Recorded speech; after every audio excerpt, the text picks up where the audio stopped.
ঘটনাটি ঘটেছিল আজ থেকে 22 বছর আগে। তখন আমার বয়স ছিল 16 বছর। সে সময় আমি ক্লাস 9 থেকে ক্লাস 10-এ উঠি। আমাদের গ্রামে একটি ছোট্ট হাই স্কুল ছিল। সে সময় সেখানে প্রায় 150 জনের মতো ছাত্রছাত্রী পড়াশোনা করতে পারত। তো আমরা হাই স্কুল জীবন সেখানেই শুরু করি। পুরো স্কুল মিলে যে কজন ভালো স্টুডেন্ট ছিল তাদের মধ্যে আমিও একজন ছিলাম। তখন আমাদের ক্লাসের ফার্স্ট বয় ছিলাম আমি। আর পড়াশোনায় ভালো হওয়ার কারণে প্রায় সকল শিক্ষক শিক্ষিকা আমাকে অনেক পছন্দ করত। একজন স্কুল পড়ুয়া ছাত্র হিসেবে অন্য 8-10টা ছেলের মতো আমারও কিছু বন্ধু ছিল। ওদের মধ্যে আমাদের সবচেয়ে ক্লোজ ফ্রেন্ড ছিল আনন্দ। ব্যক্তিগত কারণে আমি আনন্দ ছদ্মনাম ব্যবহার করলাম। আনন্দের সাথে আমার বন্ধুত্ব হয়েছিল ক্লাস 6-এ ওঠার পর।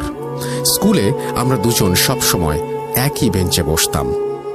আমরা দুজন এতটাই ক্লোজ ছিলাম যে স্কুলে দুষ্টুমি করে ও মার খেলে আমি অযথা দোষ ঘাড়ে নিয়ে মার খেতাম। মাঝে মাঝে রাতে ও আমার বাসায় ঘুমাতে আসতো, আবার কোনো কোনো দিন আমিও ওর বাসায় ঘুমাতে যেতাম। রোজ সকালে স্কুলে যাওয়ার জন্য ওই আগে আমাকে ডাকতে আসতো। একদিন সকালে স্কুলে যাওয়ার জন্য ডাকতে এসে ও আমাকে বলল, বন্ধু, আজ আমাদের গ্রামের ছেলেদের সাথে পাশের গ্রামের স্কুলের ছেলেদের ফুটবল ম্যাচ আছে।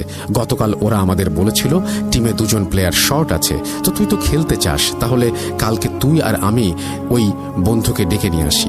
অনেকদিন ধরে ফুটবল খেলিনি বন্ধু, তো চল না আজকে ওদের সাথে গিয়ে একটু ফুটবল খেলি।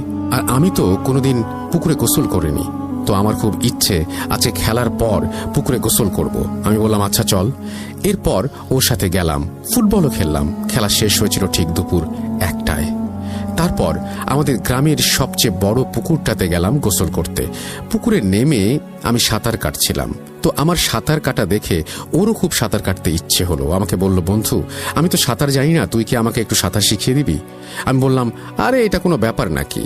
এই বলে আমি ওকে সাঁতার শেখাতে লাগলাম। অ্যান্ড ফাইনালি ও হালকা সাঁতার শিখেও গেল। এরপর ওকে সাঁতার শিখিয়ে যখন আমি আমার কাপড় পরিষ্কার করছিলাম, তখন ও একা একা সাঁতার করতে করতে কিভাবে জানি না পুকুরের মাঝখানে চলে গেল। এর কিছুক্ষণ পরে পুকুরের মাঝখানে তাকিয়ে দেখি ও আর ওখানে নেই। আমি ওকে ডাকাডাকি করলাম, কিন্তু কোনো জবাব পেলাম না। এভাবে অনেক খোঁজাখুঁজির পর যখন আর কোনো উপায় খুঁজে পেলাম না, তখন চিৎকার দিয়ে কেঁদে উঠলাম। আর আমার চিৎকার শুনে পুকুরের আশেপাশে যারা ছিল তারা সবাই ছুটে এলো। তারা আমার কাছে সবকিছু শুনে সবাই পুকুরে নেমে খোঁজাখুঁজি করতে লাগলো। এভাবে 1 ঘন্টা পর পুকুরের অন্য পাড়ের এক কোণা থেকে একজন লোক আমার বন্ধুর মৃত লাশ উদ্ধার করলো। এই দৃশ্য দেখে আমি সঙ্গে সঙ্গে জ্ঞান হারিয়ে ফেললাম। তারপর জ্ঞান ফিরে দেখি আমার বন্ধুকে কবরস্থ করার জন্য নিয়ে যাওয়া হচ্ছে। এই দৃশ্যটা দেখে আবারও কান্না করতে লাগলাম এবং ওর লাশটাকে আটকানোর জন্য ছুটে যাওয়ার চেষ্টা করলাম, কিন্তু আমাকে প্রায় 10 জনের মতো লোক ধরে রাখায় আমি কিছুতেই ওর কাছে যেতে পারিনি।